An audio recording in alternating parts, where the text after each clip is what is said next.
Hello what's up, क्या हालचाल आप लोग का। Finally last paper for CA foundation जनवरी 25 आप लोग का खत्म हो चुका है। आई नो आप लोग बहुत लोग मैसेजेस कर रहे थे, मेरे को रिक्वेस्ट कर रहे थे कि भैया कब सॉल्यूशन आएगा अकाउंट्स का। देखो आई बिलीव मैंने जानबूझ के आप लोगों का अकाउंट्स का सॉल्यूशन नहीं अपलोड किया during your exam time, because मैं आप लोग को पैनिक नहीं करना चाहता था। अनलाइक बहुत सारे एडुकेटर्स ने बहुत सारे वीडियोस डाले, but I request all the educators please ऐसा नहीं करें, because I found lot of mistakes in that solution. आप लोग एडुकेटर्स है, आराम से टाइम लेके आपको सॉल्व करके डालना चाहिए, बिकॉज एक मिस्टेक स्टूडेंट को कंफ्यूज कर सकती है, पैनिक कर सकती है, राइट। सो इसीलिए मैं नहीं डाल रहा था, आराम से मैंने रिसर्च किया। हाँ आई नो थोड़ा सा फाउंडेशन अकाउंट्स के पेपर में हल्की सी कुछ मिस्टेक थी, but I have seen educators blaming ICI, but I will request कि नहीं करना चाहिए, बिकॉज हो जाती है, it's a human made error, कभी कभी हो जाती है mistake. But I have seen ICI के पेपर में जब जब मिस्टेक हुआ है, they have given the grace mark. उनके एंड से कोई भी मिस्टेक होती है उन लोग ग्रेस मार्क देते हैं, तो आईसीआई को भरा बुला बोलने से अच्छा कोई फायदा भी नहीं है। बेटर है मिस्टेक हुई है, आपको जो इंटरप्रिटेशन लगता है आप पेपर में सॉल्व करो, बच्चों को वही गाइड करो। जरूरत नहीं है कि हम बार बार आईसीआई के बारे में बुरा बोले। देखो I am a proud chartered accountant, मुझे अच्छा लगता है कि मैं एक CA I have that degree जो मुझे सोसाइटी में रिकॉग्निशन देती है। तो मैं इस प्रोफेशन के लिए या इस डिग्री प्रोवाइडर को कभी भी बुरा भला नहीं बोल सकता। तो जो भी बोलते हैं I request all the educators कि पर्सनल कमेंट्स ना ले, but still I request everyone कि एटलीस्ट आईसीआई के बारे में बुरा भला नहीं, कि हाँ कभी कभी आईसीआई से ऊपर नीचे हो जाता है। आई फाइंड कि हाँ चेकिंग में कुछ होता है तो बोलने में फिर भी समझ में आता है कि हम लोग कुछ आवाज उठाएं स्टूडेंट्स के बिहाफ में। बट हाँ पेपर में हो गया, आई नो स्टूडेंट्स थोड़ा सा पैनिक करते हैं, बट पेपर में जो भी मिस्टेक होता है आईसीआई कोशिश करता है कि उस मिस्टेक्स के लिए ईच एंड एवरी स्टूडेंट को ग्रेस मार्क मिले। ठीक है, तो कोई भी थोड़ा सा भी पेपर में एम्बिग्विटी था, आई बिलीव टोटल 3 एम्बिग्विटीज है पेपर में, जहां पे एक एरर है और 2 में क्लैरिटी नहीं है। ठीक है, वहां पे जो भी रहेगा आईसीआई के पास में 2 सॉल्यूशंस रहेंगे, आईसीआई उसके ऊपर ही आपको मार्क्स देगी, तो टेंशन लेने का जरूरत नहीं है। सो एज यूजुअल पूरा कंप्लीट सॉल्यूशन मैं आज आपके साथ में लेके आया हूँ, कंप्लीट प्रेजेंटेशन के साथ, ईच एंड एवरी क्वेश्चन जहां पे मुझे एम्बिग्विटी लगती है वहां पे एजम्पशन बेस्ड सॉल्यूशन किया है। जब तक आईसीआई का सजेस्टेड नहीं आता तब तक हम क्लैरिटी से कुछ नहीं बोल सकते कि आईसीआई ने क्या सोचा होगा, राइट। तो आप लोग इसको आराम से गो थ्रू कीजिए, अब आपके पेपर्स खत्म हो चुके हैं, ईच एंड एवरी सॉल्यूशंस को गो थ्रू कीजिए एंड सी कि आप कहां स्टैंड करते हैं, what your expectations with your CA foundation results. ठीक है, so that during the mean time video के आगे मैं आपको बताऊंगा कि अब आपको आगे का जर्नी कैसे करना चाहिए। ठीक है, तो without wasting time let's discuss the CA foundation जनवरी 25 सॉल्यूशन। कैसा पेपर था पहले ये वर्डिक दे दूं, इजी था, एवरेज था या टफ था। ना तो इजी था, ना ही एवरेज था, ना ही टफ था, it is above average below tough. ठीक है, तो जो स्मार्ट बच्चे थे उनको अच्छा स्कोर मिलेगा, बट जिन्होंने बहुत सारा इधर उधर करने का कोशिश किया, कंसेप्चुअल क्लैरिटी नहीं है जिन बच्चों की, वहां पे उनको प्रॉब्लम हुआ होगा। ट्रस्ट में this paper was purely for दो स्टूडेंट जिसकी कंसेप्चुअल क्लैरिटी थी। मैं अपने हर बैच में बच्चों को बोलता हूं कि आपके लिए आपकी भगवत गीता है आईसीआई का स्टडी मेट। इफ आपने थोरली आईसीआई का स्टडी मेट किया होगा तो ट्रस्ट मी आपका पेपर बहुत अच्छा गया होगा और अकॉर्डिंगली आपको मार्क्स भी अलॉट होंगे। ठीक है, चलो आओ देखते हैं क्वेश्चन नंबर 1। क्वेश्चन नंबर 1 क्या था? क्वेश्चन नंबर 1 ट्रू और फॉल्स एज यूजुअल, एंड सारे के सारे ट्रू और फॉल्स आपके आईसीआई के स्टडी मेट से ही थे। Matching concept is based on accrual concept. ठीक है, पहला yes true, because accrual concept क्या बोलता है, कैश एंड क्रेडिट ट्रांजेक्शन सारे रिकॉर्ड करने चाहिए। मैचिंग कंसेप्ट भी वही बोलता है कि ड्यूरिंग द ईयर इफ आपने कोई रेवेन्यू जनरेट किया तो उससे रिलेटेड एक्सपेंसेस उसी ईयर बुक करोगे, इररिस्पेक्टिव आपने पे किया है या फिर नहीं किया। तो ये आपका ट्रू था। डोंट वरी, मैं आपको सारे each and every presentation show करूंगा। Have solve the entire paper with proper presentation as usual, जो आपको मेरे इस चैनल में मिल जाता है। इफ आपको मेरा थोड़ा सा भी एफर्ट्स अच्छा लग रहा है, आई रिक्वेस्ट कि एटलीस्ट कमेंट करके मेरे को बताए कि हाँ क्या हमें आईसीआई के बारे में बुरा भला बोलना चाहिए। We are going to get that degree जो हमें सोसाइटी में रिकॉग्निशन दिलाएगी। It is one of the top notch degree at a commerce level, तो आपको वो रिकॉग्निशन देने वाले। अरे गलती तो कभी कभी घर पे मम्मी से भी हो जाती है, क्या हम उन्हें बुरा भला बोलेंगे क्या? तो आईसीआई हमारे लिए माई बाप है, तो हम उन्हें बुरा बुला तो नहीं बोलेंगे। हाँ कभी कभार मिस्टेक हो जाती है, इट्स फाइन। ठीक है, तो आओ देखो, तो आप लोग प्लीज कमेंट जरूर करना कि आप मेरे व्यू पॉइंट से एग्री करते हैं या नहीं करते। If you like my efforts की सॉल्यूशंस वगैरह, हाँ ठीक है आपको जिस टाइम पे चाहिए था मिल रहा है, एंड बहुत सारे दूसरे चैप्टर से रिलेटेड कंटेंट जो आपको चाहिए वो मेरे चैनल्स पे आपको मिल जाएगा। तो इसके लिए एक रिक्वेस्ट है, प्लीज छोटा सा कमेंट लाइक कर देना एंड अपने सारे फ्रेंड्स के साथ आप ये शेयर कर सकते हैं जिनको भी कंप्लीट डिटेल सॉल्यूशन चाहिए। देखो पहला नंबर अक्रूवल कंसेप्ट पे आपका, that will be true as per the concept occurrence of income and expense do not concentrate on actual inflow or outflow। यानी जैसे अक्रूवल बेसिस करता है वैसे ही मैचिंग कंसेप्ट आपका बोलता है। नेक्स्ट था आपका, customer of business should not be considered as user of accounts. हम बेसिक्स क्लासेस में सीख लेते हैं यूजर्स ऑफ अकाउंट्स में one of the user is customer, because उनको हमारे प्रॉफिटेबिलिटी एंड ट्रेंड के बारे में जानना रहता है। तो it is false. Number 3, under inflationary condition FIFO will not show lowest value of cost of goods sold। false। under weighted average and LIFO। ठीक है, तो ये भी आपका false। for redemption of preference shares proceeds from fresh issue of equity shares and debentures can be utilized। नहीं, हमने already notes में पढ़ रखा था कि debentures issue, proceeds from issue of debenture use नहीं करते। then bookkeeping and accounting are not synonymous। yes, these are not synonymous because bookkeeping में हम सिर्फ रिकॉर्डिंग सीखते हैं, whereas accounting is a higher subject। तो that's true। a ledger is also known as the principal books of accounts। yes, because it helps us to prepare trial balance। ये सारे के सारे ट्रू और false, each and every true और false was from your study mat। ठीक है, तो यदि आपने स्टडी मेट थोरोली किया है तो ये 12 मार्क्स तो बहुत इजी थे। तो इस क्वेश्चन के लिए आई वुड से इजी था। एंड पूरे each and every solution with reasoning आप आराम से वीडियो को पॉज करके रीड कर सकते हैं। क्या आपका रीजनिंग भी इससे मिलता जुलता है क्या? इफ मिलता जुलता है तो आईसीएआई आपको पूरे मार्क्स अलॉट करने वाला है, right. And the second question, compulsory question का जो था वो 4 मेन फंक्शंस ऑफ अकाउंटिंग, की अकाउंटिंग से आपका क्या फायदा होता है। अकाउंटिंग से हम फोरकास्ट कर सकते हैं, डिसीजन मेकिंग हो सकता है, गवर्नमेंट को टैक्सेस वगैरह का कैलकुलेशन कर सकते हैं, राइट। हम लोग हमारी परफॉर्मेंस चेक कर सकते हैं। So these are the few functions of accounting. पूरा पूरा आपका स्टडी मैट से ही क्वेश्चन था, तो नॉर्मल बेसिक थ्योरेटिकल क्वेश्चन था, आप आराम से पॉज करके इसको रीड कर सकते हैं। ठीक है, नाउ द थर्ड क्वेश्चन, आपको सेल्स रिटर्न बुक बनाना था, सब्सिडियरी बुक से क्वेश्चन था, तो ये भी easy question, that was also easy question. बस आपको ये ध्यान रखना था कि सेल्स रिटर्न बुक में we record only credit sales. If cash sales है तो उसको अपन नहीं रिकॉर्ड करते हैं। तो यहाँ पे transaction number 1 and transaction number 3 record होगा, ट्रांजैक्शन नंबर 2 रिकॉर्ड नहीं होगा। बहुत ही इजी सा क्वेश्चन था। नॉर्मल सेल्स रिटर्न आपको ईच एंड एवरी आइटम्स के बारे में बताना होता है। ट्रेड डिस्काउंट है तो ट्रेड डिस्काउंट माइनस करके बताते हैं। क्रेडिट नोट नंबर का कॉलम वहां होना चाहिए, सो दैट क्योंकि हम कस्टमर को क्या इशू करते हैं, क्रेडिट नोट इशू करते हैं, तो वो होना चाहिए। तो that was an easy question, easily आपका ये सेल्स रिटर्न बुक का क्वेश्चन हो चुका होगा। Then question number 2, depreciation, I would say it was a good question. Why good question? अभी तक आईसीआई ने इस टाइप का क्वेश्चन फ्रेम नहीं किया था, राइट। इसमें अच्छी बात क्या थी कि आपकी मशीनरी एक लोकेशन से दूसरे लोकेशन में आप शिफ्ट कर रहे हो, उसके लिए 10,000 का एक्सपेंस हो रहा है। ठीक है, तो बच्चे यहाँ कंफ्यूज हो सकते थे कि वो सोचे होंगे कि ये तो कैपिटल एक्सपेंडिचर है, उसमें कॉस्ट में ऐड हो जाएगा, but this is not a capital expenditure. If आपने स्टडी में थोरोली किया तो वहां एक्सेप्शंस में था कि एक लोकेशन से दूसरे लोकेशन में बिजनेस शिफ्ट हो रहा है तो उसके जो एक्सपेंसेस है that will not be capitalised revenue expenditure होता है, राइट। तो यहाँ पे स्टार्टिंग में ऑलरेडी हमारे पास एक मशीन है 15 लाख का, जिसको हमने रिपेयरिंग 2 लाख करवाया, तो cost of the machinery will be 17 lakh. This will be machine 1 M1। Then आपने और एक मशीन परचेज किया 1 अक्टूबर को 9 लाख रुपीज का, जिसपे आपने एक्सपेंस किया 20,000, राइट। तो cost of the machine will be 9,20,000। फिर आपने कुछ सर्टेन टाइम यूज किया एंड आप डेप्रिशिएट कर रहे थे eight the rate 12% per annum on diminishing balance method.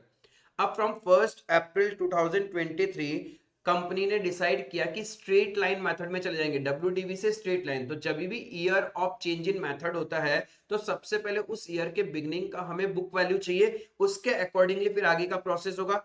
यहाँ पे क्वेश्चन में आपको सिर्फ एक ही अकाउंट बनाना था, machinery account, that is for the 1 year itself. 1 April 23 से लेके 31 मार्च 24 का अकाउंट बनाना था। इजी था, ठीक है, it's a good question, I won't say एकदम easy, it's a good question. तो सबसे पहले अपन ने क्या किया कि हमने 1 अप्रैल 23 को book value of the machine क्या है वो कैलकुलेट किया। 1 अप्रैल 21 में हमने M1 परचेज किया था for 17 lakh the cost, and 1 अक्टूबर 21 में 9,20,000 में M2 परचेज किया। तो सबसे पहले 21-22 का डेप्रिसिएशन चार्ज किया हमने एट द रेट 12%, ठीक है, वो हो गया। Then we got the book value on 1 April 22, then again 22-23 का डेप्रिसिएशन हुआ यूजिंग WDV मेथड, यानी इस वैल्यू के ऊपर हमने 12% डेप्रिसिएशन कैलकुलेट किया, तो we got the book value of asset on 1 April 23। अब क्या बोल रहा है आगे क्वेश्चन कि आपने M1 जो है वो 1 अक्टूबर को बेच दिया, तो यानी जिस ईयर आपने सेल किया उस ईयर में आपने 6 मंथ्स को यूज किया है, तो अब हम 6 मंथ्स का डेप्रिसिएशन करेंगे but not following WDV method, straight line method follow करेंगे। Life of the machine from 1 April 23 will be considered as 5 years, तो हम क्या करेंगे 13,16,480 डिवाइडेड बाय 5, ये तो एक साल का डेप्रिसिएशन आ गया, बट हम 6 मंथ्स में सेल कर रहे हैं, तो हम क्या करेंगे into 6 divided by 12, we will have 6 months depreciation this, right. तो इस वैल्यू से डेप्रिसिएशन माइनस कर दिया तो हमें बुक वैल्यू मिल गया। फिर आपने उसको सेल किया 2,50,000, तो सेल करने में आपका लॉस हुआ 9,34,832, राइट। फिर सेम डे आपने और एक मशीन परचेज किया 8,50,000 में। अब ईयर एंड में आपके पास M2 है और M3 है। M2 will be depreciated for the whole year assuming life as 5 years, क्योंकि वो क्वेश्चन में दिया हुआ है, तो 761,024 divided by 5, this will be the depreciation on M2। And जो अभी अभी आपने खरीदा है उसके लिए क्वेश्चन में आपके पास स्क्रैप वैल्यू भी था, तो अंडर स्ट्रेट लाइन मेथड हम कैसे कैलकुलेट करते हैं, cost minus scrap divided by life of the asset. तो यहाँ पे this is the first year of this machine, तो हमने 1 अक्टूबर में परचेज किया, तो 6 मंथ्स का डेप्रिसिएशन कैलकुलेट होगा, तो 6 मंथ्स का डेप्रिसिएशन आ जाएगा आपका 82,000, that is cost minus scrap divided by life into 6/12। तो at the end of the day आपको बैलेंस मिल जाएगा मशीनरी अकाउंट का। दैट वाज द डेप्रिसिएशन का क्वेश्चन, ठीक है, बहुत इजी था। कोई कंफ्यूजन हुआ होगा तो आपको यहाँ पे कंफ्यूजन हुआ होगा कि इफ बच्चों ने इस 10,000 को कॉस्ट ऑफ द एसेट में ऐड कर लिया तो ICAI इसको गलत कर देगा, right. But don't worry, you will get the step marking. That was question number 2A। Then we have question number 2B, bank reconciliation statement. पूरा ICAI का स्टडी मैट से ही क्वेश्चन था, बस यहाँ पे जो प्रॉब्लम थी वो थी प्रॉब्लम पॉइंट नंबर 5। यहाँ एक एम्बिग्विटी है, क्योंकि चलो डिस्कस करेंगे विद द टाइम। सबसे पहले देखो क्वेश्चन में क्या दिया हुआ है, overdraft balance as per cash book दिया हुआ है। तो दो तरीके से बच्चे कर सकते हैं, इस ओवरड्राफ्ट बैलेंस को पॉजिटिव दिखा के सॉल्व कर सकते हैं, या फिर नॉर्मल जो प्लस और माइनस कॉलम के तरीके से सॉल्व करते हैं उस तरीके से भी सॉल्व करते हैं। तो मैंने तो क्या किया, नॉर्मल प्लस और माइनस तरीके से ओवरड्राफ्ट था एज पर कैश बुक ये कर दिया। तो हमारे पास कैश बुक का बैलेंस है, क्वेश्चन में पासबुक का बैलेंस निकालना है, that will B changes will be made in the cash book itself, right. तो बोलता है बैंक चार्जेस, यानी बैंक से पैसा माइनस हो चुका, कैश बुक में नहीं रिकॉर्ड किया, तो हमें तो चेंजेस कहां करना है, कैश बुक में ही करना है। तो हम क्या करेंगे, कैश बुक में भी माइनस कर लेंगे, 350 माइनस हो जाएगा। चेक इशू कर रखा था बट हमने प्रेजेंट नहीं किया पेमेंट के लिए, चेक इशू कर दिया बट अभी तक क्रेडिटर ने प्रेजेंट नहीं किया उसको बैंक में, तो यानी जब चेक इशू किया तो कैश बुक माइनस हो चुका होगा, लेकिन पासबुक माइनस नहीं हुआ। तो चेंजेस कैश बुक में करना है तो हम लोग उसको क्या करेंगे, एड बैक कर देंगे, ठीक है। फिर एक पेमेंट है जो गलती से आपने कैश कॉलम में रिकॉर्ड कर लिया, यानी पासबुक माइनस हो चुका है, आपको उसको बैंक कॉलम में रिकॉर्ड करना था बट गलती से आपने कैश में रिकॉर्ड कर लिया, राइट। तो यानी पासबुक माइनस है तो कैश बुक भी माइनस करना पड़ेगा। Now comes the point number 5, जहां पे थोड़ा सा इंटरप्रिटेशन का इशू है। ICAI इसका क्या इंटरप्रिटेशन लेता है उस पर डिपेंड करता है। क्या बोल रहा है, the company paid ₹15,500 to a creditor and received a cash discount at the rate 2%। देखो पहला प्लेन रीडिंग से पता चलता है कि इतना तो पे किया है 15,500, यानी एक एक्स अमाउंट था, उसमें से 2% माइनस करने के बाद हमने पे किया है 15,500, that means this is my 98%। तो हम 2% वैल्यू जब कैलकुलेट करने जा रहे हैं, 15,500 डिवाइडेड बाय 98 इंटू 2%, तो आपका ये डेसिमल्स में आ रहा होगा 316.32, यानी अप्रोक्सीमेटली 316। अब कुछ बच्चे हुए होंगे उन्होंने क्या किया, ये 316, अब हमें तो क्या करना था, जितना पेमेंट किया कैश बुक में उतना ही माइनस करना चाहिए, लेकिन आपने क्या किया, क्वेश्चन बोल रहा है कि गलती से कैशियर ने ग्रॉस अमाउंट कैश बुक में क्रेडिट कर दिया, मतलब 15,500 प्लस 316 इतना अमाउंट माइनस कर दिया, तो वापस क्या करेंगे 316 प्लस कर देंगे। तो कुछ बच्चे होंगे जिन्होंने इस तरीके से कैलकुलेट किया होगा। अब कुछ बच्चे होंगे उन्होंने क्या किया होगा 15,500 को ग्रॉस अमाउंट पकड़ लिया होगा, तो 15,500 का 2% होता है 310, तो उन्होंने इतने से एडजस्टमेंट किया होगा। तो यहाँ पे अब आईसीआई का आपको सजेस्टेड का वेट करना पड़ेगा, बिकॉज दोनों है। प्लेन रीडिंग से तो यही पता चलता है कि आपने पे किया है, पेड है 15,500, it's not the gross amount, right. तो 15,500 पे 2% तो नहीं कैलकुलेट होना चाहिए, बट सिंस डेसिमल्स में आ रहा है तो हो सकता है आईसीआई के सजेस्टेड सॉल्यूशन में ऐसा हो कि उन्होंने 15,500 को ग्रॉस अमाउंट पकड़ लिया। तो मैंने जो आपको सॉल्यूशन दिया है यहाँ पे दोनों तरीके से सॉल्व कर दिया। इफ आईसीआई 316 पकड़ेगा, 316 करके लेगा, देन आपका आंसर ये आएगा। इफ वो 310 करके लेंगे तो आपका आंसर ये आया होगा, राइट। तो डोंट वरी, यहाँ पे आपको वैसे भी फुल मार्क्स मिलने वाले। देन एक चेक था जो रिटर्न हो चुका है, हमने डिपॉजिट कर रखा होगा, वो हमारे बैंक से रिटर्न हो गया, मतलब कैश बुक ज्यादा है पासबुक का में, तो what we will do, cash book को और कम कर देंगे, तो माइनस हो जाएगा 5,700। चेक डिपॉजिट कर रखा है यानी कैश बुक प्लस कर रखा है, पासबुक में अभी तक प्लस नहीं हुआ, तो चेंजेस कैश बुक में करना है तो क्या करेंगे, वापस उसको माइनस कर देंगे। फिर पासबुक में एक डिविडेंड आया यानी पासबुक प्लस हो गया, कैश बुक में रिकॉर्ड नहीं हुआ, चेंजेस कैश बुक में करना है तो हम लोग क्या करेंगे, पास 1980 प्लस हो जाएगा। फिर एक अमाउंट और है जो गलती से पासबुक में प्लस है, but now we can not make changes in passbook, तो हम लोग क्या करेंगे बीआरएस में वापस उसको ऐड कर देंगे। फिर गलती से हमने कैश बुक का क्रेडिट साइड, कैश बुक का क्रेडिट साइड बोले तो payment side of the cash book overcasted, मतलब आपने माइनस ज्यादा दिखा रखा है, बट बैंक से तो इतना माइनस नहीं हुआ होगा, तो हम लोग क्या करेंगे उस अमाउंट को वापस बीआरएस में ऐड बैक कर देंगे, राइट। तो इस तरीके से आपका credit balance as per passbook आ जाएगा। अब जिन बच्चों ने इस वैल्यू को पॉजिटिव समझ के किया है, तो जो फिगर्स माइनस के हैं उनके वो प्लस रहे होंगे, और जो प्लस है वो उनका माइनस साइड में होगा, एज सिंपल एज दैट, ठीक है। तो आई होप बीआरएस का क्वेश्चन इजीली हो गया होगा आपसे, because I will say this question is easy question, why, because it was same from your study mate, कोई प्रॉब्लम नहीं था इस क्वेश्चन के अंदर, क्लियर है। चलो बढ़ते हैं आगे। 3A quite a good question, ठीक है, 15 मार्क का था, फाइनल अकाउंट्स का क्वेश्चन था, यहाँ पे आपको ये 15 मार्क अचीव करने चाहिए थे। दिखने में बड़ा क्वेश्चन था बट इजी क्वेश्चन था, कोई कॉम्प्लिकेशंस इसमें इतना एज सच था नहीं।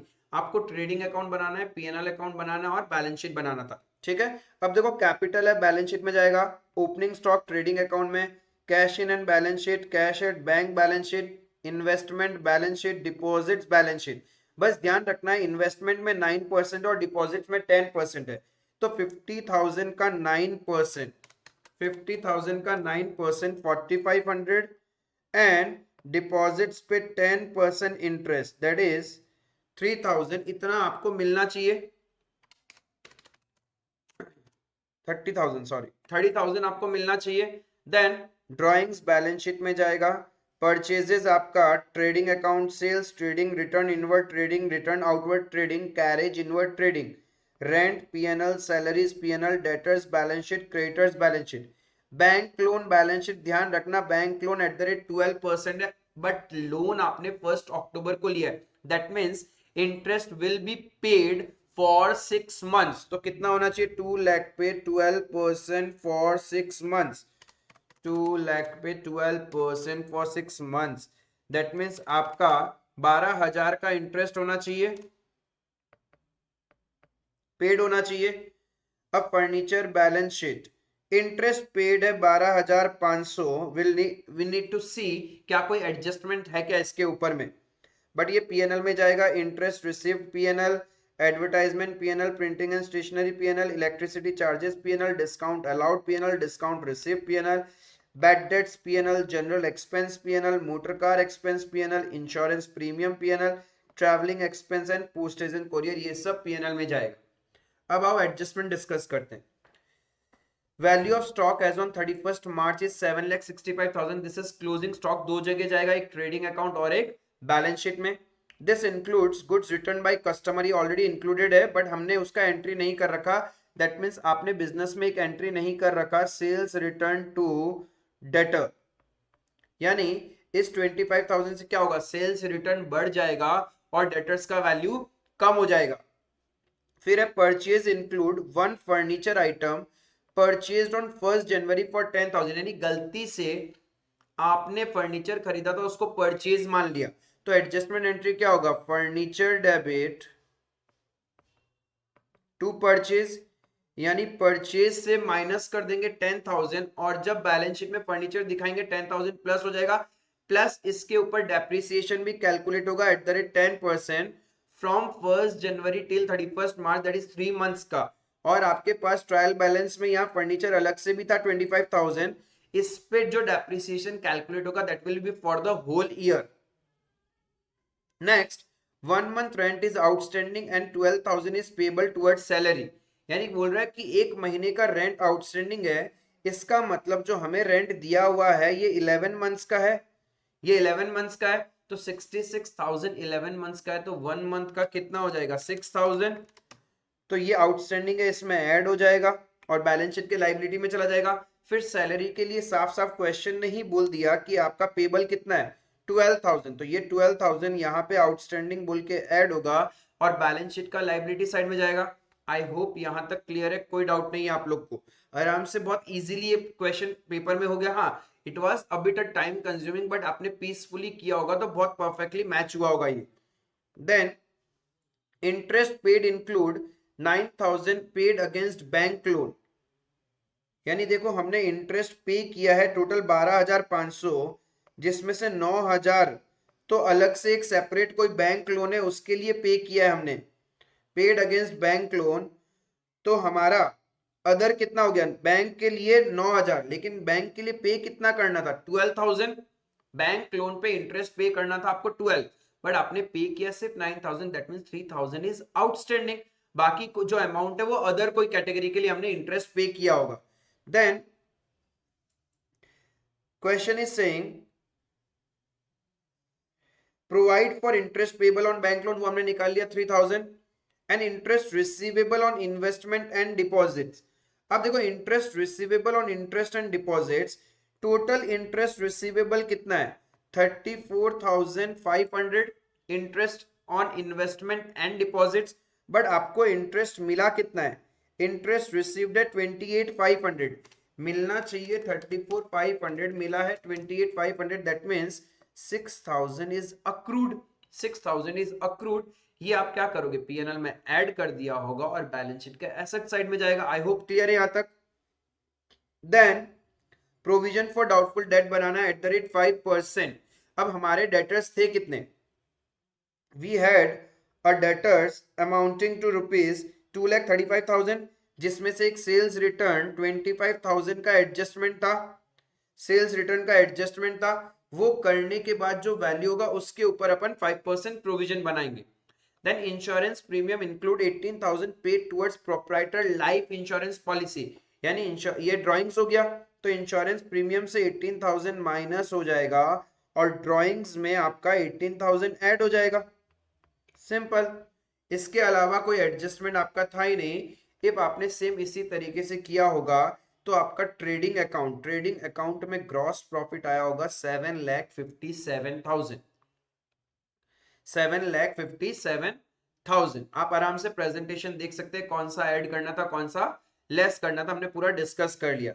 देन पीएनएल के अंदर में अक्रूड इंटरेस्ट आ गया होगा, outstanding rent, outstanding salary, outstanding interest on loan, and insurance premium से कम हो जाएगा premium because it is related to drawings. फिर डेप्रिसिएशन ऑन फर्नीचर, एक जो फर्नीचर ट्रायल बैलेंस में था उस पर पूरा 1 साल का कैलकुलेट, एंड जो गलती से परचेज में काउंट कर रखा था उस पर 3 मंथ्स का।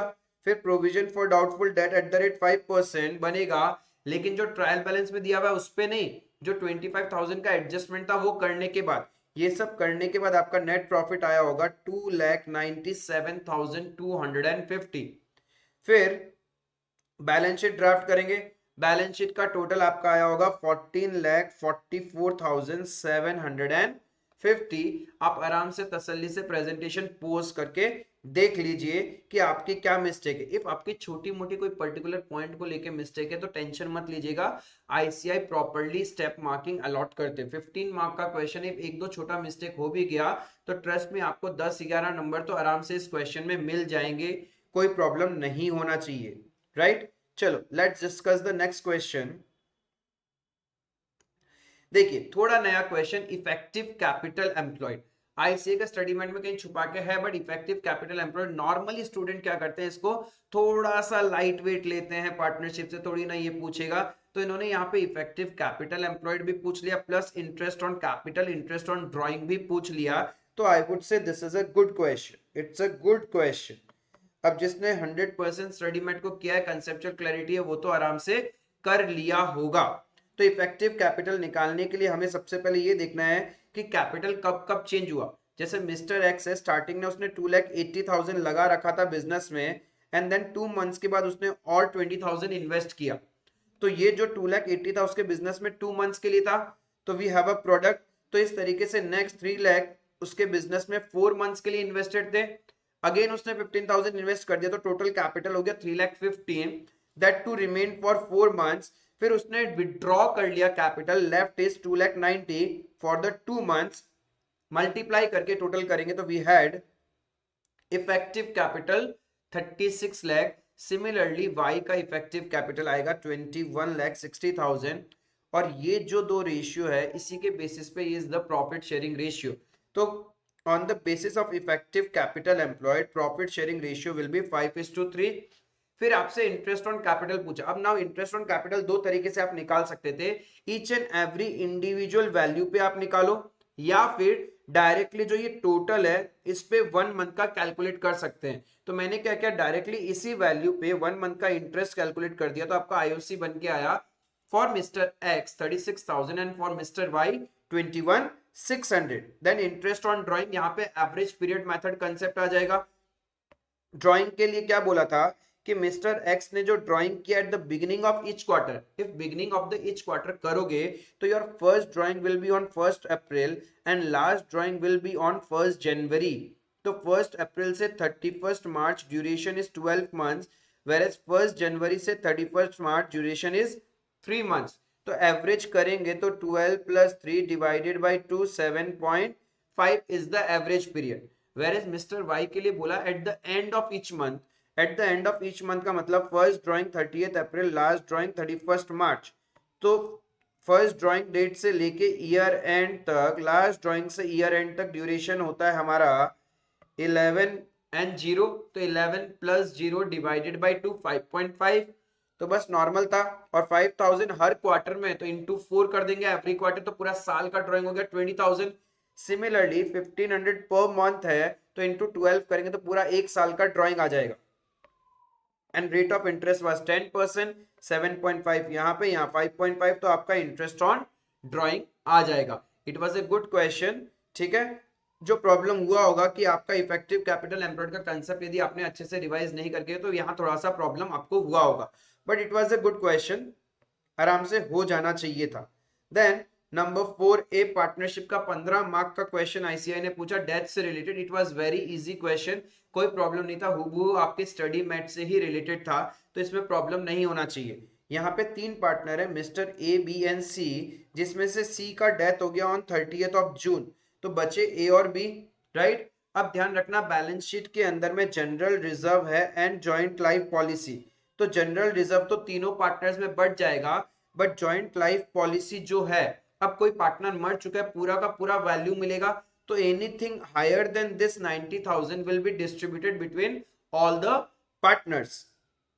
पॉइंट नंबर 1 में गुडविल कैलकुलेट करने बोला था, 4 साल के प्रॉफिट को एवरेज करेंगे, multiply by 2 number of years purchase, तो आपको गुडविल ऑफ द बिजनेस आ जाएगा। उसमें हम लोग सी का शेयर निकाल लेंगे सबसे पहले।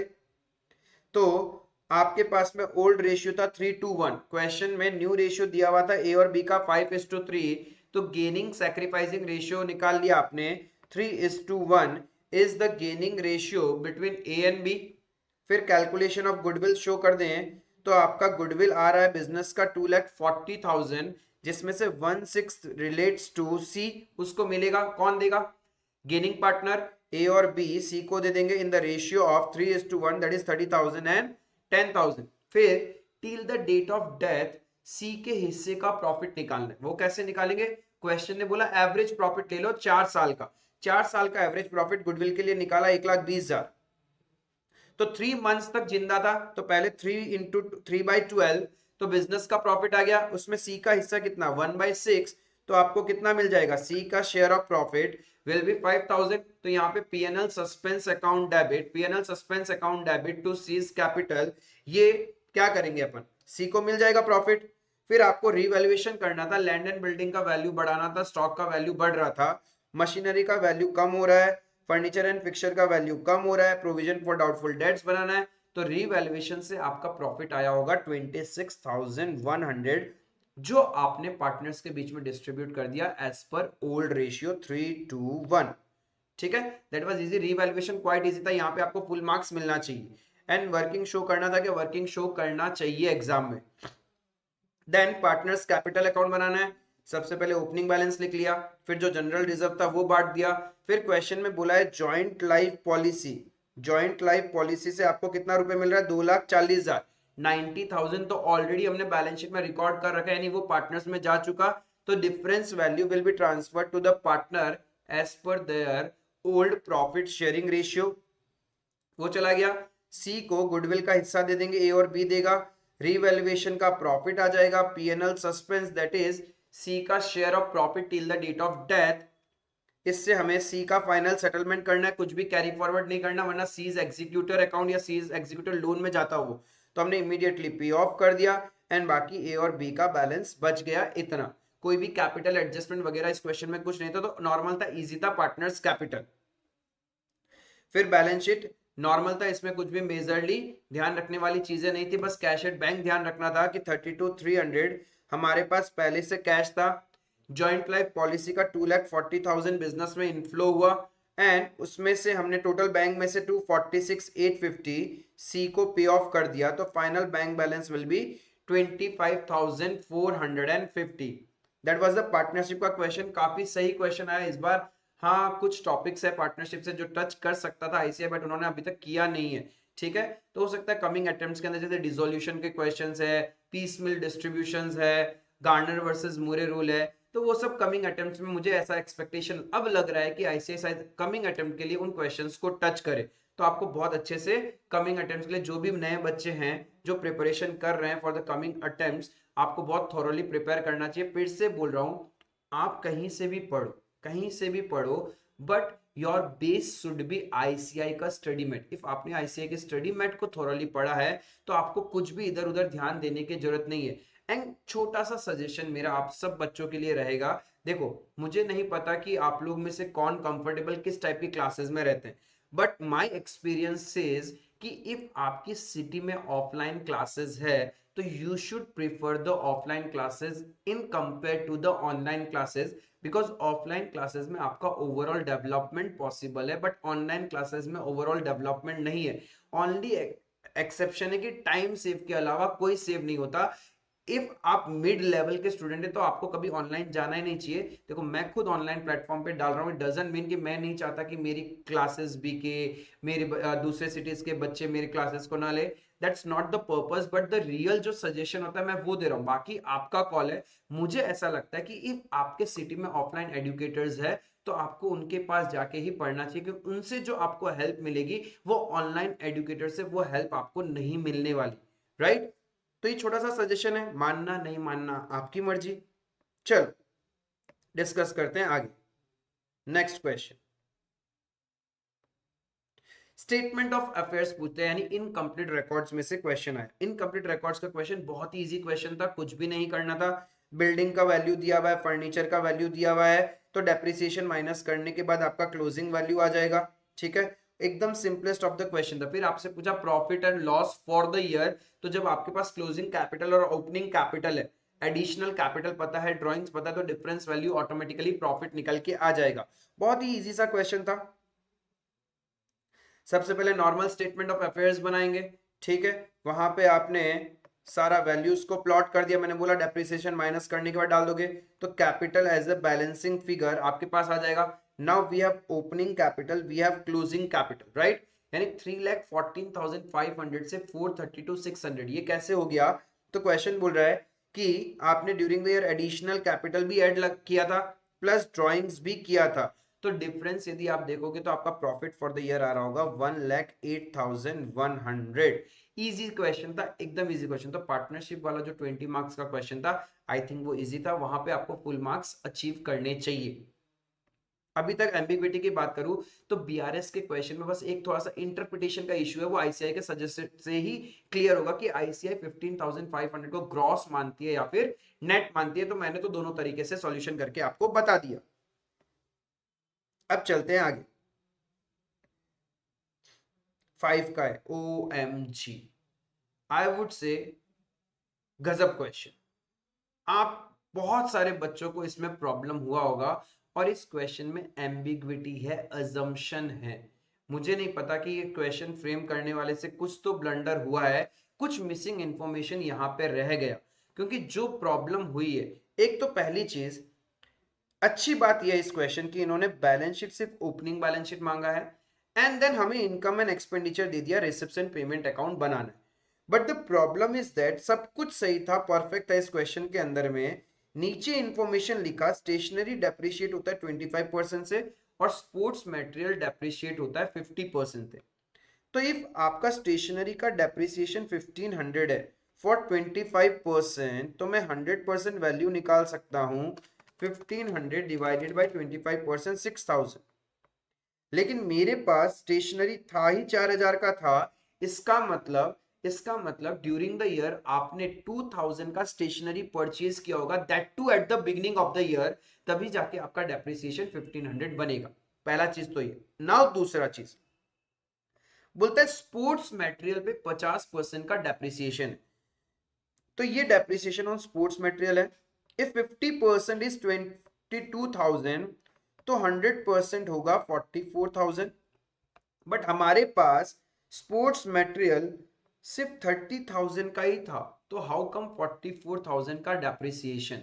तो इसका मतलब आपने परचेज किया होगा, आपने 14,000 का sports material at the beginning of the year purchase किया है, चलो ठीक है यहाँ पे। बट यहाँ पे एक चीज देखो, इनकम साइड में बाय स्पोर्ट्स मटेरियल लिख दिया 2400, यानी इनकम एंड एक्सपेंडिचर में हम सिर्फ प्रॉफिट और loss from sale of assets record करते हैं, सेल वैल्यू रिकॉर्ड नहीं करते।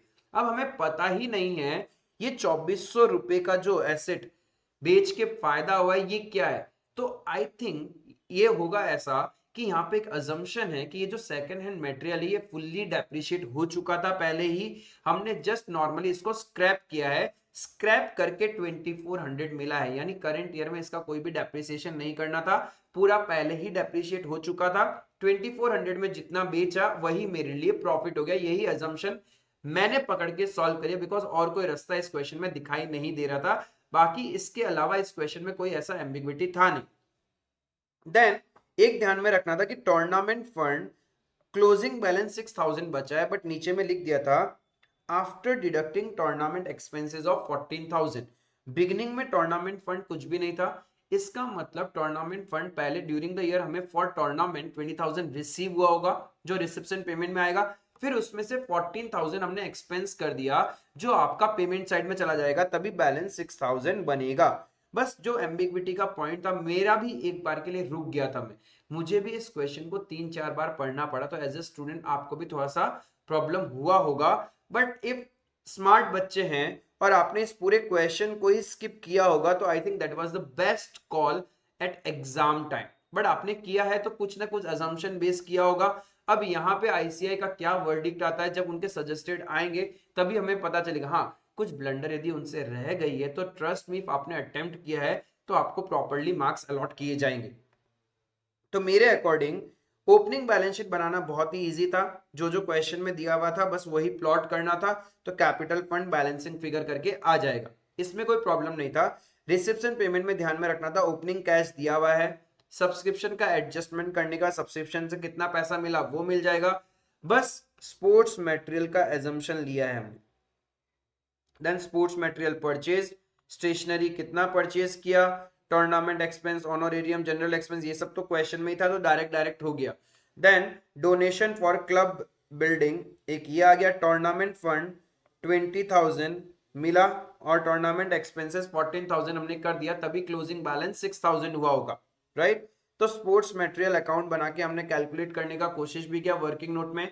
मैंने तो क्या किया, इसका नोट लिख दिया। इफ मैं एग्जाम हॉल में होता इस एम्बिग्विटी के लिए और इफ क्वेश्चन अटेम्प्ट कर लिया तो मैं नोट लिख के आता कि sports material sold was fully depreciated, hence complete sale value is gain on sale, तभी वो इनकम एंड एक्सपेंडिचर में आ रहा है। अदरवाइज आप कभी डिफाइन ही नहीं कर पाते कि आपको फायदा हो रहा है तो आपका कितना बुक वैल्यू ऑफ एसेट्स को कितने में आप बेच रहे हो।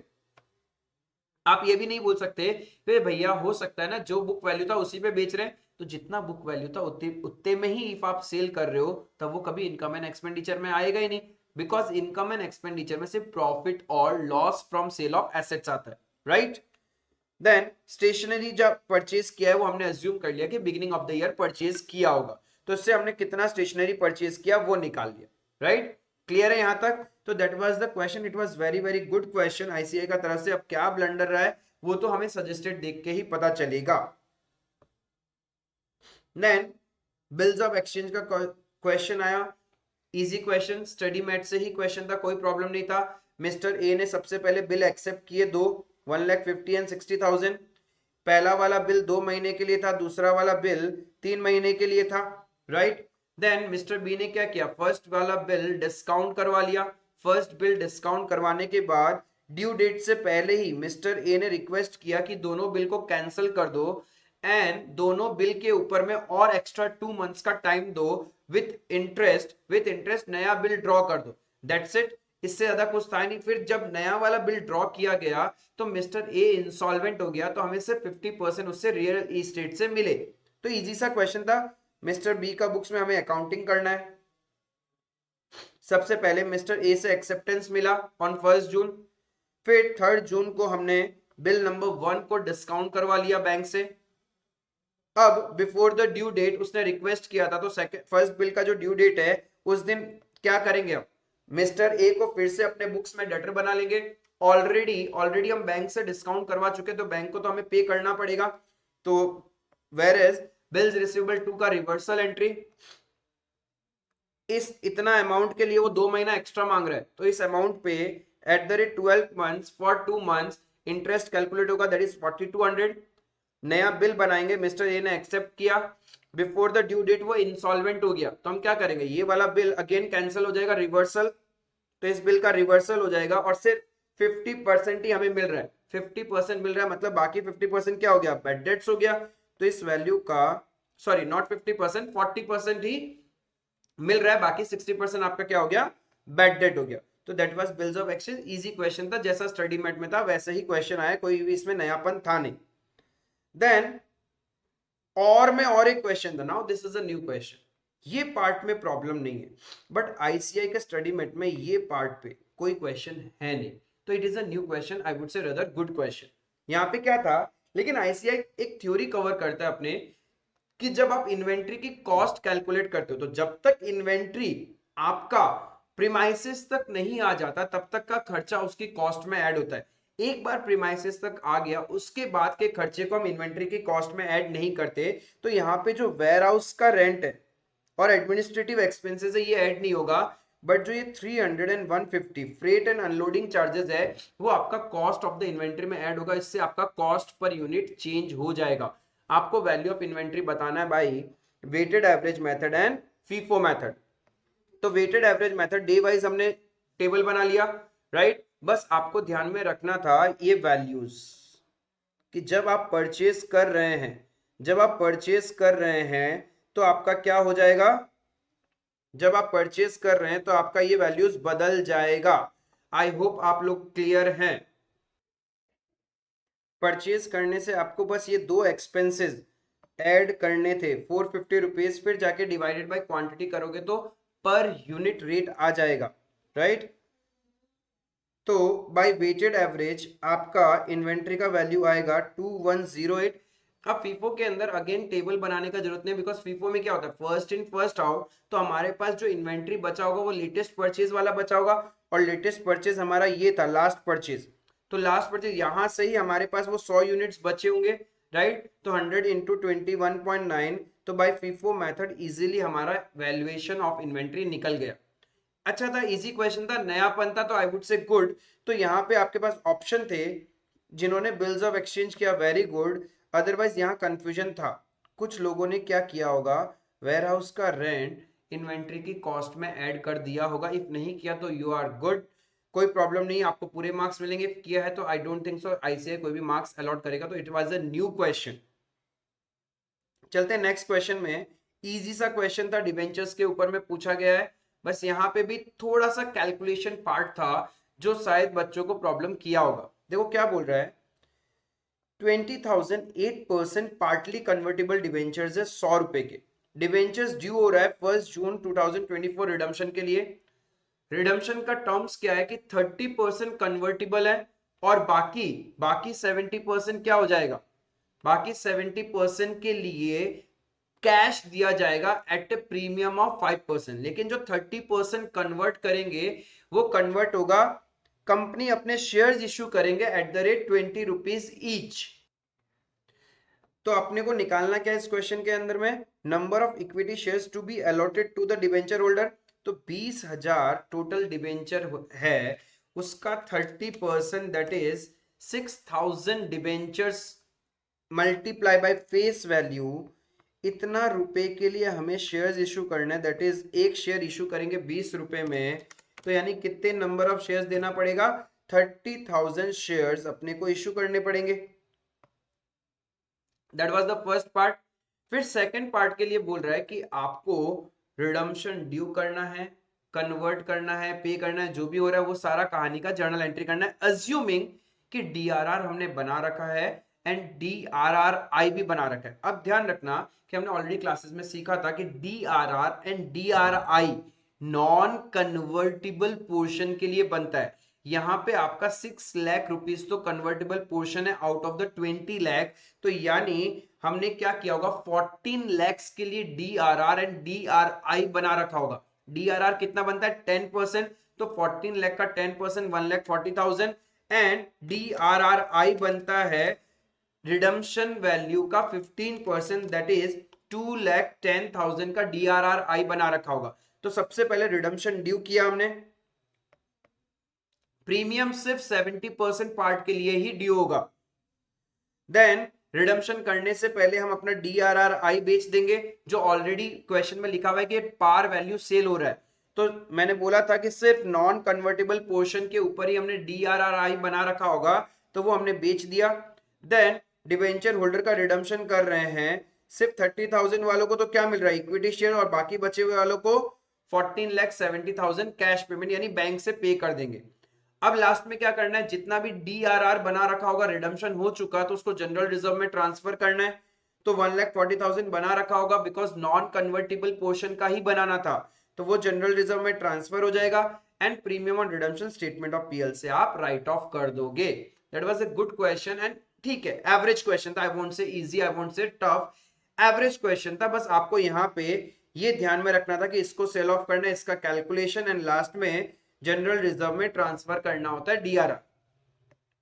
Now let's discuss the last question of the paper. ठीक है, last question of the paper पूरा अच्छे से समझना। यहाँ पे बहुत ज्यादा बाप रे मत पूछो, पूरा सोशल मीडिया भरा हुआ है, ये कर दिया आईसीआई ने, वो कर दिया। अरे कुछ नहीं किया आईसीआई ने बाबा, इट्स अ क्लैरिकल मिस्टेक, गलती हो जाती है पेपर सेटर के लिए।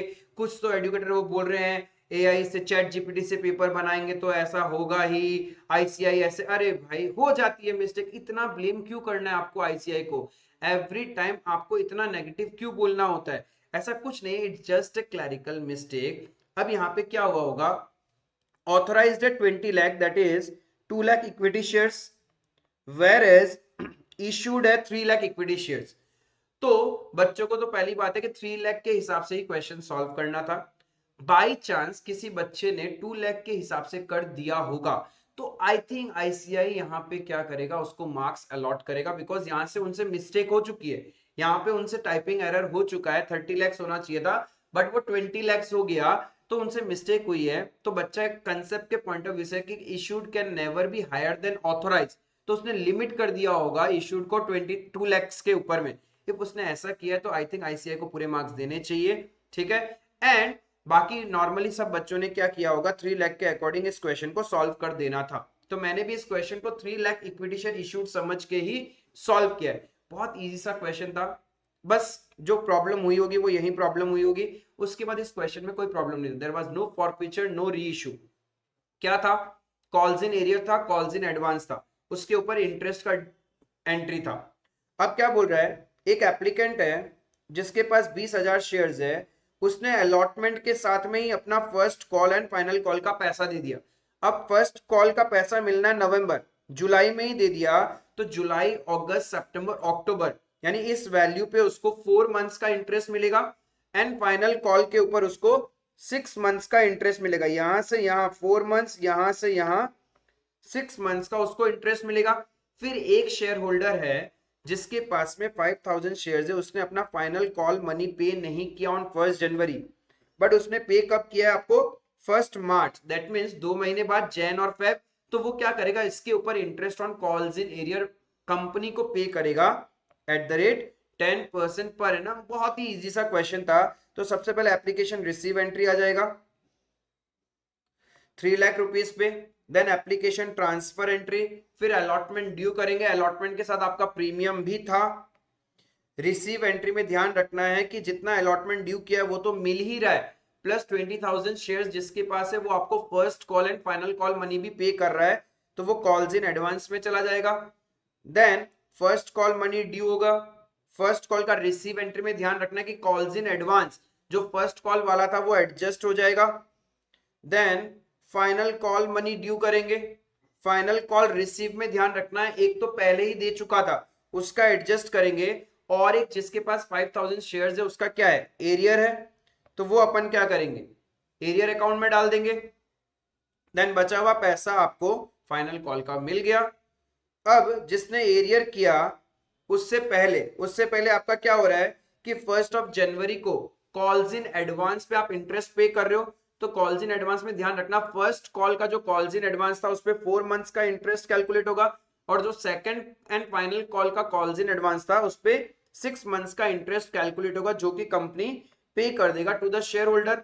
एंड 1 मार्च को जब हमें 5,000 शेयर होल्डर अपने एरियर का वैल्यू पे कर रहे होंगे अलोंग विद द इंटरेस्ट, तो उन लोग क्या करेंगे, 2 मंथ्स के लिए इंटरेस्ट भी पे करेंगे, that's an income for the company. That's it, easy सा क्वेश्चन था, ये बहुत इजीली आपसे हो जाना चाहिए था एग्जाम में, प्रोवाइडेड आप फंस नहीं गए हो कि ऑथराइज तो इतना दे रखा है, इशूड ऐसे, ओ माय गॉड सीए का एग्जाम है, कुछ तो आईसीआई ट्रिक खेल रहा होगा। यहाँ पे कुछ ट्रिक नहीं था, बस उनसे क्लैरिकल मिस्टेक हो गया, जहां 30 lakhs लिखना चाहिए था वहां 20 lakhs हो गया, बट आपने कंसेप्ट लगा के नोट मार के आए हो कि हाँ authorised issued can never be more than authorised, और आपने ऑथराइज्ड के अकॉर्डिंग ही क्वेश्चन को सॉल्व किया, तो आई थिंक आईसीआई आपको पूरा मार्क्स देने वाला है। Now let's discuss the last question of the paper, जो थ्योरेटिकल क्वेश्चन था, what are the advantages of double entry system. बहुत थ्योरेटिकल क्वेश्चन था, एग्जाम में as it is study mat का ही आया हुआ था। तो डबल एंट्री सिस्टम हमें क्या मदद करता है, हमें अकाउंटिंग बनाने में हेल्प करता है, एक्यूरेसी चेक करने के लिए हेल्प करता है, नेट प्रॉफिट या नेट लॉस असर्टेन करने के लिए, फाइनेंशियल पोजीशन पता करने के लिए, ठीक है, बिजनेस में नेट प्रॉफिट हो रहा है, नेट लॉस हो रहा है तो उसका रीजन क्या है, वो सारी चीजें हमें डबल एंट्री सिस्टम से पता चल जाती है। तो that was a theoretical question, आराम से आपको 5 पॉइंट लिख के आने थे, इफ आपने पॉइंट में लिखा तो इजीली यहाँ पे भी आपको मार्क्स अलॉट होंगे। तो overall that was the complete paper presentation and discussion, ठीक है। आई नो ऐसा बहुत कम लोग करते हैं, मैं इसीलिए क्या करता हूं कि लास्ट में जब आपका लास्ट पेपर कंप्लीट होता है उसके बाद में ये वीडियो अपलोड करता हूं, सो दैट अब आप अच्छे से इवेलुएट कर सको कि कहां पे आपका करेक्ट है और कहां पे आपका गलत है। कुछ कुछ जगह मुझे भी एजम्पशन लेनी पड़ी, वो आईसीआई का जब सजेस्टेड आंसर आएगा तभी हमें पता चलेगा। हाँ, हो सकता है कुछ क्लैरिकल मिस्टेक मेरे से भी हो गई हो, कुछ क्लैरिकल मिस्टेक मेरे से भी हो गई हो, मैं कोई भगवान तो हूं नहीं, तो मेरे से भी मिस्टेक हो सकती है वाइल सॉल्विंग। तो ये कोई गलती सी छोटी छोटी मिस्टेक्स रह गई होगी तो जब किसी के नजर में आएगी तो मैं कमेंट में उसको रिवर्ट बैक ठीक करके बता दूंगा, राइट। एंड अब एक सॉल्यूशन सजेशन जो मैं आपको देना चाहता हूं, आप सबने पेपर कर लिया, अच्छे से पेपर हो गया, if you have a gut feeling after watching this video कि हाँ मेरे को मार्क्स तो आराम से आ जाएंगे जितना मैं एक्सपेक्ट कर रहा हूँ, एंड बाकी 3 पेपर्स को भी आप अच्छे से इवेलुएट कर लीजिए। इफ आपको लगता है कि आप शॉर्ट पास होने वाले हो, कोई भी रिस्क है नहीं पास होने में, तो आपको without wasting time CA intermediate की पढ़ाई स्टार्ट कर देनी चाहिए। You should not wait for the result, because चलो हम मानते 1% रिजल्ट ऊपर नीचे हो भी गया, देन क्या, अरे आपको एक एक्स्ट्रा नॉलेज ही तो मिल रहा है। हाँ, आप ये कर सकते हैं कि कुछ टाइम के लिए आप क्या करो, थोड़ा यूट्यूब का हेल्प ले लो, जहां पे लेक्चर्स वगैरह अवेलेबल है, थोड़ा थोड़ा पढ़ना स्टार्ट करो, इंटर का पढ़ाई स्टार्ट करो। अभी से आप यदि पढ़ना स्टार्ट करोगे तो जस्ट आफ्टर द रिजल्ट आपको पढ़ने में इतना प्रॉब्लम नहीं होगा। यू विल फील कि आप कंटिन्यूटी है आपके बॉडी के अंदर में। तो it will be my suggestion, if you feel कि आपका रिजल्ट पॉजिटिव आएगा, बहुत अच्छा पेपर गया है, नेगेटिव का तो कोई चांसेस ही नहीं, या थोड़ा मार्क्स ऊपर नीचे हो सकता है, तो विदाउट वेस्टिंग टाइम आपको अपनी इंटरमीडिएट की क्लासेस स्टार्ट कर देनी चाहिए। Again there is a recommendation from me, if आपकी सिटीज में ऑफलाइन एजुकेटर्स है, please go for offline educators, they can help you more than the online educators. देखो मैं खुद अपने कंटेंट्स डालता हूं, but still I am saying that because मुझे ऐसा लगता है कि मैं कितने भी मार्केट के कंपटीशन को ध्यान में रखते हुए मार्केट में रहने के लिए ये सब करना पड़ता है हमें, बट मुझे ऐसा लगता है कि जितना आप ऑफलाइन एजुकेटर से सीख सकते हैं उतना और ऑनलाइन एजुकेटर्स आपकी हेल्प नहीं कर पाएंगे। आई एम नॉट सेइंग कि ऑनलाइन एजुकेटर्स अच्छे नहीं है, दे आर बेस्ट, लेकिन वो आपकी उतनी मदद नहीं कर पाएंगे या उस मोमेंट में आपके पास नहीं होंगे जब आपको एक्चुअल में जरूरत होती है, राइट? तो आई होप आपको ये वीडियो पसंद आया, कंप्लीट सॉल्यूशन अच्छे से देखिए। If you like my efforts तो प्लीज कमेंट कीजिएगा, सब्सक्राइब कर लेना। बहुत सारे आपके CA foundation, CA inter, even आपके छोटे भाई बहन जो एचएस में पढ़ रहे हैं उनसे रिलेटेड कंटेंट आपको मेरे इस चैनल में मिल जाएंगे, एंड विद द टाइम मैं और बहुत सारे कंटेंट्स डालता रहूंगा। आपको कोई भी स्पेसिफिक रिक्वेस्ट है कि इससे रिलेटेड आपको कंटेंट चाहिए तो डू टेल मी, मैं कोशिश करूंगा कि मैं उसके ऊपर भी कंटेंट बना सकूं, राइट? तो आई होप अच्छा जाए, फोड़ देंगे अच्छे से। मैं आप सबसे अगेन इंटर लेवल पे मिलूंगा। Thank you, have a nice day.